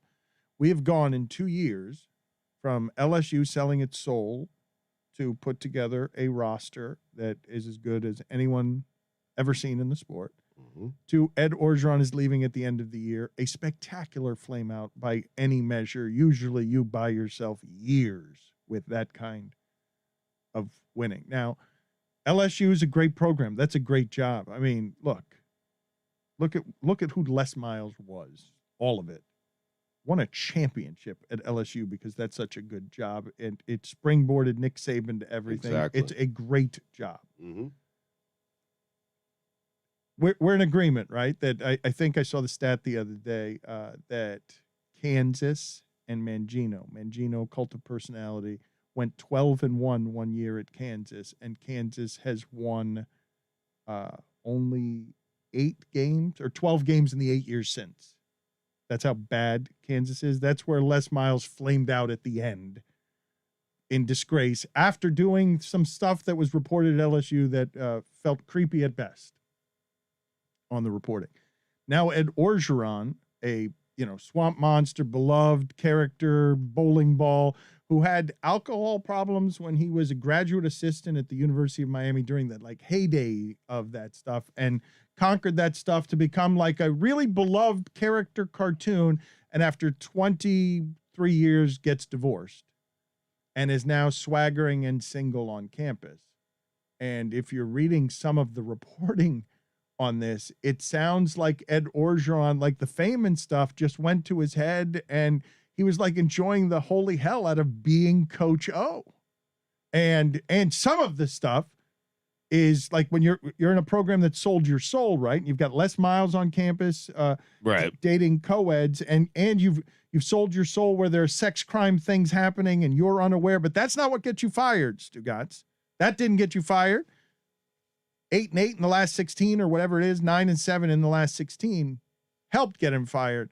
But you've seen some of the reporting on what he was doing on campus, right? He was a swaggering single man who had, the reporting is that kids running around on the practice field of women that he was dating. You read some of the quotes in the story that he had gotten distracted. Hey, where's Coach O? He's by the pool with one of his lady friends. Mm-hmm. That's about how you would imagine some of that would go, right up until you have to be the supervisor of a program that is being accused of sex crimes. As a look, you know what I mean? What, just a coach enjoying that moment the way Ed Orgeron enjoyed that moment? I'm saying all of the stuff that was happening under his watch and how it is that they've come around. If you read the details on what was happening here, evidently one of the things that got him gone was hitting on a gas station. This is reporting, hitting on a gas station on a pregnant woman who was either the girlfriend or the wife of a powerful LSU person. And that's where it started. But you had basically single swamp monster making the rounds around campus, and he goes out now. $16 million is the buyout. He gets his whole contract, and a hell of a run of winning to sell your soul, right, to win and make the program matter again. So the expectations are such that you go from best team we've ever seen in college to fired 2 years later to now the job is open and the big money's in the SEC, and that is a great job. And it's going to be coveted because all of these mercenaries who fight each other, Stugotz. I don't know if you've seen Herm Edwards' record. Have you seen Cult of Personality and Coaching? Have you seen Herm Edwards' record at Arizona State? No, I haven't been keeping track of the Sun Devils. Well, but this is Cult of Personality stuff. This is Herm Edwards, his last. Thank you, Stugotz. I know you weren't. I was just using you as a transition. I know they're having a good season this season. So. No, not really. They lost this weekend, but they're not. Utah, They're not bad. I mean, Arizona. Better than Arizona. You say they're not bad, but Herm Edwards, who was 2-23 his last 25 games with the Chiefs, and then went to ESPN and made himself a name so that he could get a college coaching job. This is according to Brian Fisher on Twitter. 37 games.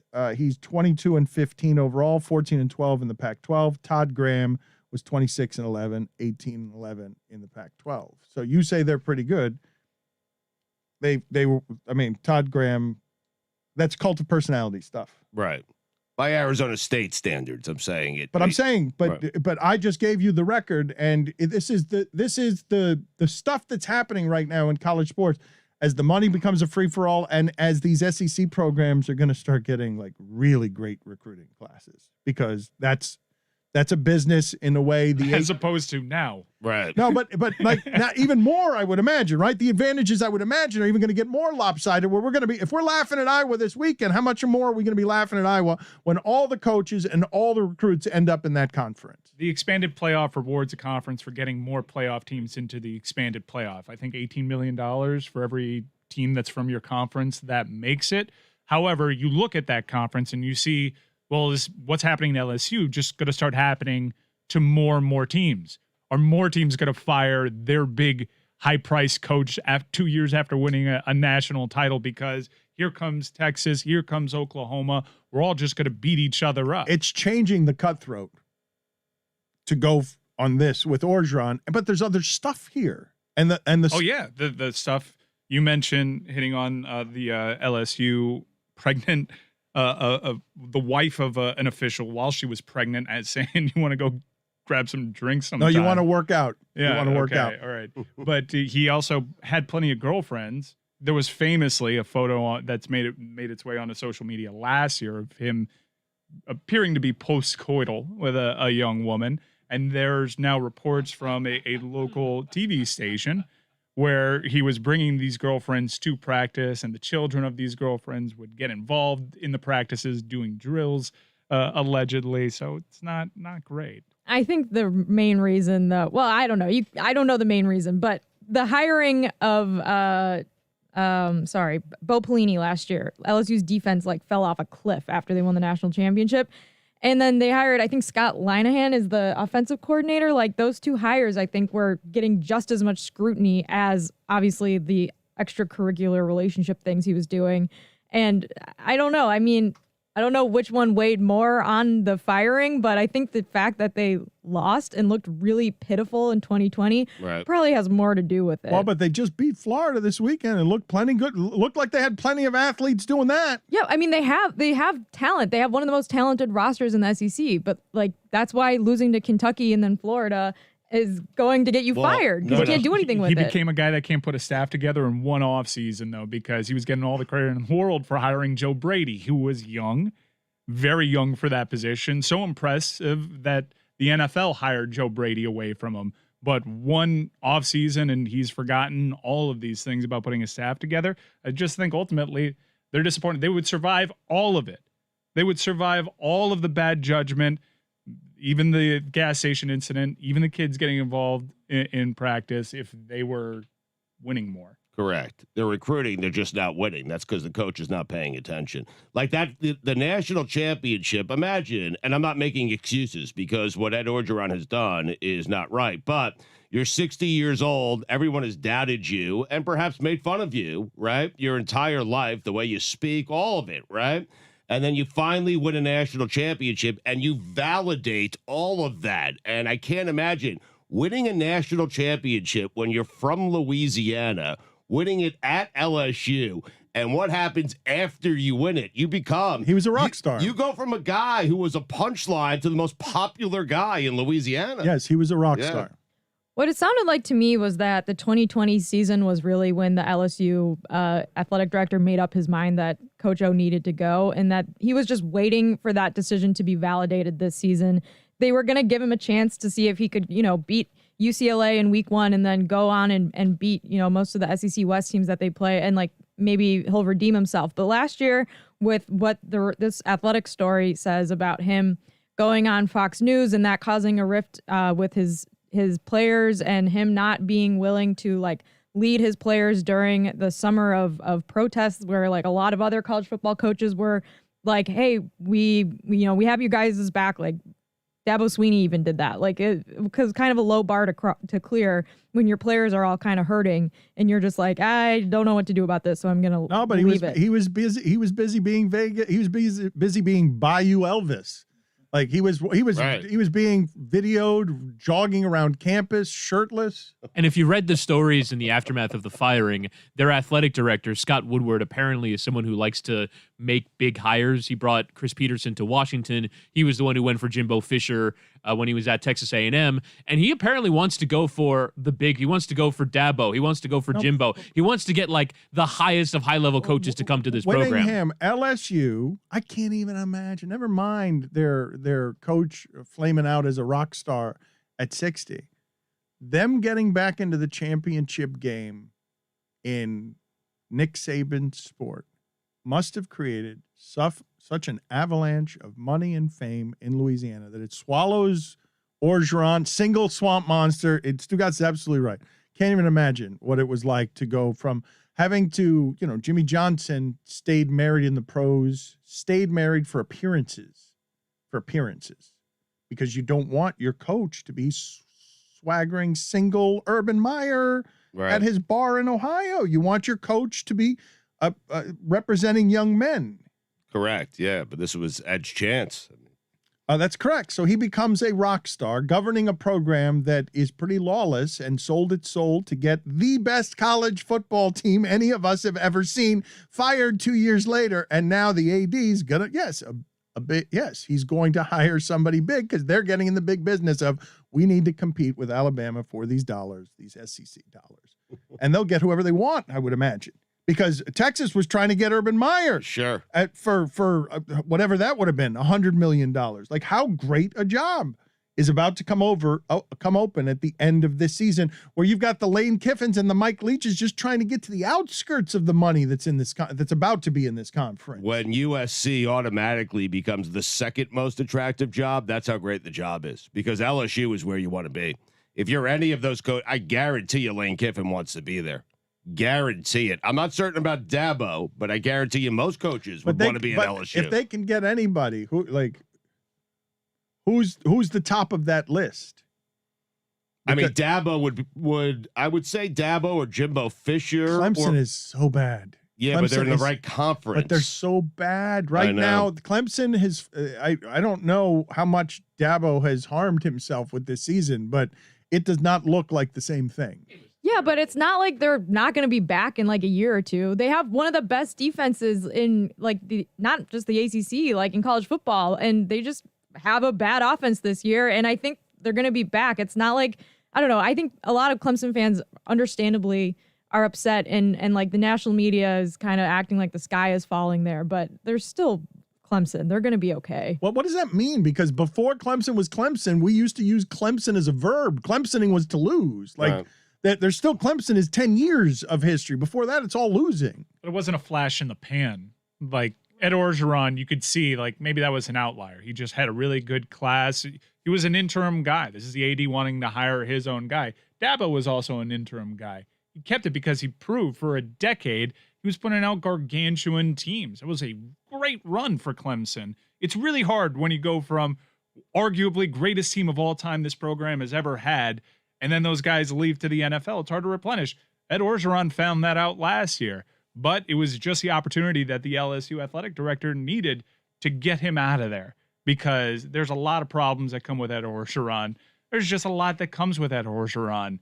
USC made he was a very good interim head coach for USC, and USC decided we still can't do that. But these guys, just know, these guys that you're giving these jobs, the Dabos and the Orgerons, whatever they became, they just happened to be there as the interim guys. Orgeron was laughed at before he ended up at LSU. He didn't build it, right?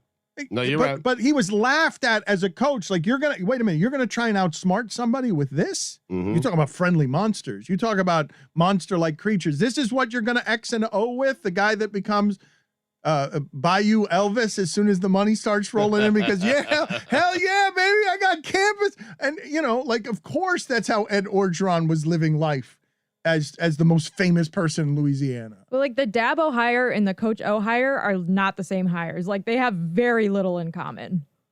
But they're just interim guys who happen to be there. But what I'm Dabo saying. was like a young interim guy who came up through like the Clemson program and earned that spot. And like the athletic department took a chance on him, and for a couple years it was like a little dicey. And then he really proved it, and hiring Brent Venables and getting him to stick around and creating a culture that allowed him to keep. My point is that he's just a guy who was there. But I don't think he was. Like, and Coach O already had a reputation before this. Like, it's like, let's not act like this is his first strike. Like, he had a reputation before he came into LSU. I think Orgeron had way more of a track record than Dabo Swinney did. He was coming off of being the interim at USC, and was the only good thing about that coaching staff. They had a good defense when he was there. Like, Ed Orgeron has a track record in college football. Dabo was a receivers coach. I understand, like, you being at Clemson, like, knowing what that background was, but I remember at the time, it's been written about since, like, it was graded as a hire as like a D+. Like by some experts in college football. Like, nobody knew who he was. It was stunning that he got it, and it's remarkable that he's built a college football giant in the 8 or 9 years since. But he built it, and that's Dan's point. Ed Orgeron did not build a thing. Like, he literally stepped into that team. He didn't build I mean, it. they went from, I mean, they won the national championship in year 4, which, a good college football coach crescendos in year 4. Why are you telling me that that's my point? I didn't say that they didn't earn that. Like, what I didn't say, like, I didn't say like you needed some support there. Everyone was coming after you. Who's coming after me? I don't. Have you been listening to what it is that we're doing here? Or did you get lost in what the discussion was? I was getting lost in whether or not, if I'm Lincoln Riley, I would leave Oklahoma for LSU. That's where I was getting lost. That's what I was thinking about. That and Urban Meyer. Okay, so you were thinking just about big name hires, and you weren't really listening to the specifics of what it is we were talking about. It just felt like for a moment you needed a little bit of support. That wasn't helpful. No, but nobody was arguing. Hold on a second. You guys think that Coach O, who's getting let go in part because of these like relationship problems that he's having and like bringing women around and like the distraction he's created off the field with his personal life, they're gonna hire Urban Meyer? Yeah. That sounds that checks out. Yeah. Texas was going because it's not actually about it. Yeah, it's about Scott Linehan. It's about winning. Mm-hmm. About winning national titles and not letting the dude in the Alabama polo on Casual Friday have the banter on you. It's about winning. And they won 15 months ago, and it feels like forever ago for those people in purple and yellow. It's fair to say we've never seen it, correct? Just a guy go from having that team to gone in 2 years, and it's not about the scandal, it's not about the incidents, it's not about any of the things other than, no, it's kind of you didn't win enough. Like, you won 2 years ago, but you're not winning, and we'll make it about a booster or something else. But I mean, the only comparison that I've seen floated out there is Gene Chizik, but that's because he had Cam Newton, and Cam Newton like single-handedly saved that team and led them to a national championship. Larry Coker flamed out as well, right? Larry Coker went from winning like 32 of his first 33 games to soon thereafter, once that is the standard that's set. But it's not 2 years. Chizik was Chizik that fast? Chizik was really quick, man. Chizik was really quick. And when something like that happens, this is the stuff that we know about it at Orgeron. We knew some of the stuff, like Cam Newton deciding to go to the school that didn't offer him a suitcase full of cash. There was a lot going on with that Auburn team, too. And when something like this happens, it's about the stuff that they're able to suppress but know about in those walls and would continue to suppress if they kept winning at that clip. But when you don't, you realize that behavior is not sustainable. And there's a reason why this guy's been interim replacement guy. There's a reason why he's been through a bunch of big-time college football programs throughout a bunch of different staffs. He's just not a head guy. And he's got a national title to his name. He's forever going to be a legend at LSU. It's a great story for Ed Orgeron, but you understand why LSU made the move. Are we ready for weekend observations, Stugotz? Are you ready to go? I am ready. All right, let's do this. It is time for Stugotz to share his game notes. No one in the media will tell you what happened better than my boy Stu. Dan, after an 0-5 start, combined with him not returning on the team plane after a loss in Cincinnati because he needed to clear his head, and by clear his head, he meant he had to get hammered and flirt with 22-year-old women at his restaurant. Dan, forget all of that. Because this week, he hopped on a bird with his team, flew across the pond, made a series of baffling calls while beating a really bad Dolphins team 23-20. And Dan, just like that, Urban Meyer is back. I read some great stats about Jacksonville's kicker, Matt Wright. Never made a 50-yarder in college. And never kicked a 50-yarder of any kind, anywhere, at any point, college or professional. Makes 2 to beat the Dolphins. All right, and Urban's back. Urban's back. How about that? Speaking of back, the NBA will play its 3rd season this calendar year. The association It's crazy what's going on. It's accurate too, correct? This is I put it on the poll, Guillermo. Are you stunned that we're about to enter the third NBA season in a year? This calendar year. Urban Meyer cleaning up Ed Orgeron's mess while creating a mess 1,000 times worse. Collision course. Coach O. Dan. That's an improper use of the phrase calendar year. Calendar year is in 2021. You mean in the last year, the last 12 months. He corrected me trying to help him by going back to his mistake. Yeah.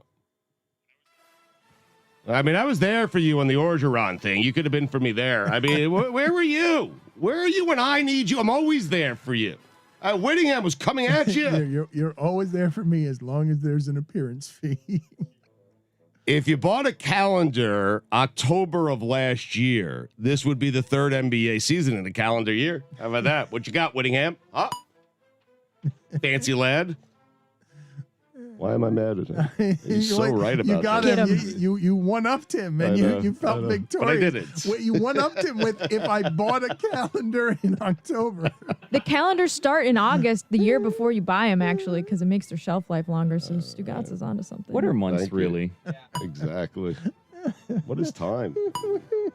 Wait a minute, Billy. What are you doing back there? That you Having your back, Dan. What are months really? No, what is happening in your other ear with the useless sound montage? Where are you? Who are you listening to? Who did I just listen to? I don't know.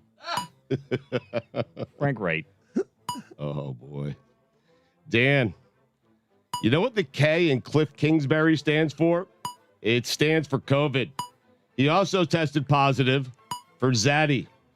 You know what the K in Cliff stands for? Tomcats. Put it on the poll, Guillermo. Did Cliff Kingsbury also test positive for Zaddy? All gas, no brakes is the Texas motto. And for the second consecutive week, we've watched Texas run out of gas. Perhaps they should consider changing their motto to all gas until we run out of it in the fourth quarter. Florida, LSU, track meet, Michigan State, Indiana, whatever the opposite of a track meet is. I don't know what it is. What is the opposite of a track meet? It's sort of just over there where, it's sort of where the shot putting is at the track meet. Big Ten football is so bad. I mean, it's not quite the same. Wait, the Gators' best quarterback has been sitting on the bench all season? Wait, Oklahoma's best quarterback has been sitting on the bench all season? That kid might be the best player in college football. Did you see him over the weekend? Caleb Williams, I believe his name is. Heisman front runner. He should be. Yeah. Yeah. Mike gave you his top 5 list last week, and he wasn't on. Well, it. you didn't play last week, so you got to update your list. What is Lincoln Riley doing? I mean, seriously. He did play last week. I had the Sooners. I needed him. I respect him. Top 10, not top 5. I guess his Dan Mullen character is probably going to get fired as well. I mean, he gets locked in on his quarterback, and he refuses to play the best quarterback in his own roster. He did it with Felipe Franks. The only reason Trask got in was because of injury. What's going on inside of you right now? Totally fine. Yeah? Yeah. I saw your eyes. They lit for a up. You were moment- worried. Wow. No, I'm good. But for a moment there, yeah, I was thinking the worst possible scenario. Your eyes said, come get me. I thought a lung was going to come out. I was worried. I was like, oh no. There was like a fight or flight thing. I saw it in slow motion. Right. I didn't know if I had to give you the Heimlich, if you were having a stroke. You were there for me, unlike Dan. Thank you. I don't know how I keep getting broadsided here. You were so eager to give that Florida team. Really well. I keep forgetting you're a Florida guy. I am a sneaky Gator fan. But he says that guy Dan Mullen, whatever his name is, and then he's Called him Dan Meyer earlier. No, he said Dan Mullen character this time. Whatever. This guy gets locked in on his guy and does not give his team the best chance to win. Okay. Clearly, the best quarterback on the Gators team was the guy he brought in on Saturday. That guy is so much better than his starting quarterback. But the starting quarterback is the guy that he recruit. It's his guy. Stubborn Dan Mullen. And take the stupid visor off. Enough. Only one visor allowed in Gainesville. That's true. Put it on the poll, Guillermo. Is only one visor allowed in Gainesville? I mean, the gall. Who does he think he is? I'm sorry. I'm still hung up on something you said earlier. Cliff Kingsbury's not a zaddy. He's 42. He's zaddy. No, You he's can't zaddy. be a zaddy if you're 42. He's just an attractive 42-year-old man. Jess, I think you are overthinking the weekend observations. He doesn't have kids, How old Stugotz. does a zaddy have to be? How old? Oh, I think a zaddy, A, probably needs to actually be a daddy to then be a zaddy. And B, 42 is too young to be a zaddy. Well, there are a lot of opinions back here when I said that to the group, and now no one wants to say anything. Stugotz saying Zaddy's just funny. Yeah. There you go. That's Exactly. there I don't it think is. he's that Stop attractive. thinking. Yeah, Jess. it's stop. You're thinking too much. Just stop. This is my area of expertise, so I would appreciate consulting me the next time you're going to use zaddy and We weekend will. observations. Writing Stugotz. for Stugotz is my area of expertise. Trust me. It's just zaddy comes It's out of just- his mouth. It's funny. It's funny, just- and we move on. It's someone yeah. that looks and sounds like him saying, boom, Zaddy, joke, big laugh, put it on the poll. That's how you know it works. Yeah. That's It's it. not meant That's to the bug show, down. We're not meant to Jessica. have the Orgeron That's Dabo the debate show. again over Zaddy. That's the whole You're show. supposed to keep That's going. why I'm here. I've pulled up the Urban Dictionary definition of zaddy. Yeah. And it says here, a fine, handsome, and sexy-ass intelligent man that makes you smile and drip every time you see him. Well, I absolutely Drip hated is- listening to you Drip. read that. No. That should be a grid of death punishment. Witty reading Urban no. how do you, Dictionary what do you think drip definitions. means in that context? now? Whittingham, I need daily. A daily Whittingham reads Urban Dictionary segment. Hell yeah! My zaddy is all of that. Damn, zaddy. Got all my lips smiling. He doesn't. You can't do this to him. Yes, don't know we what you're can. saying. Daily. We Daily. have to do this daily. You don't know what you're saying. Whittingham.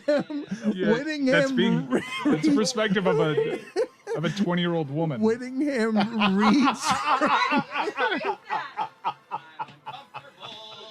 Reads the Urban.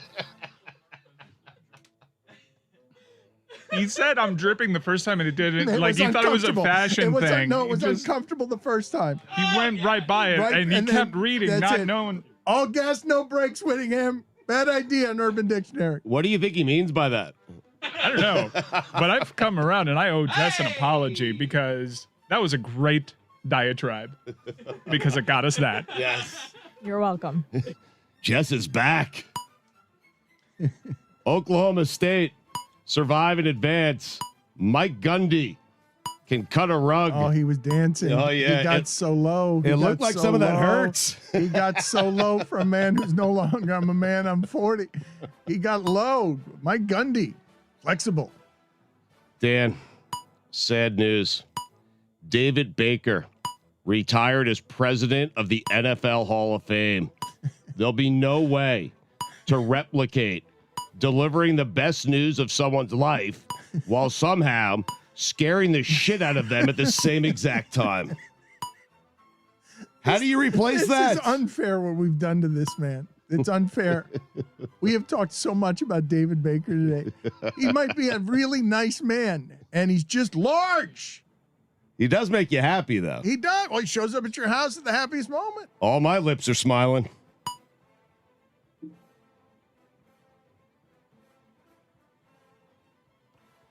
Anyway, Splash. I'm sure Georgia quarterback. What happened there? Stetson Bennett IV hasn't lived a charmed life. I mean, you're Stetson Bennett IV. I'm not laughing at that. I know you're not. I'm trying to move away. What did I say? Dan, I'll be in there for me again.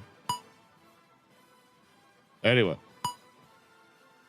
Iowa, blah, blah, blah. So true, Iowa. Iowa, blah. Kirk Ferentz, Iowa, blah. I am blah. is I am what he blah. is Kirk saying. Ferentz, blah, blah, blah. I am blah. I am Lock Harbor. Kirk Ferentz, blah, blah, blah. I'm tired of that act. Viking fans look like the guys who stormed the Capitol building. Whoa. What? The one dressed as a Viking. I mean, There was that one. there was the one guy. Yeah, He's dressed as a it's Viking. clear. The one It's guy. clear. Not all It's of a play them. on. Okay, one of them. Kick, save, and a Butte. Play on. There for me again. CBS, you took off Jane Pauley for this crap. Did you miss Jane Pauley yesterday? Stugotz, every weekend, it's a great delight. I'm not kidding you. Just tuning in. I don't listen to any of them, to the CBS pregame show just to smile at just old. Just a network that it's just going for. We're okay with it. We don't mind hitting you all with old. And here's also Nate Burleson. With which lips?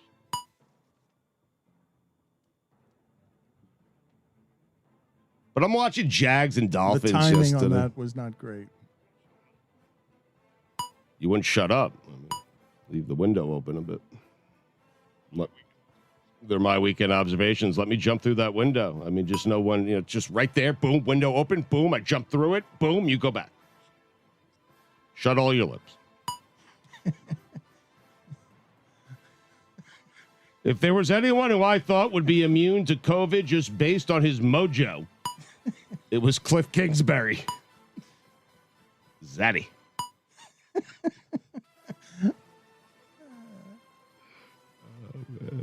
I love that the Dolphins have an emergency quarterback anytime they need to throw the ball 25 yards in the air.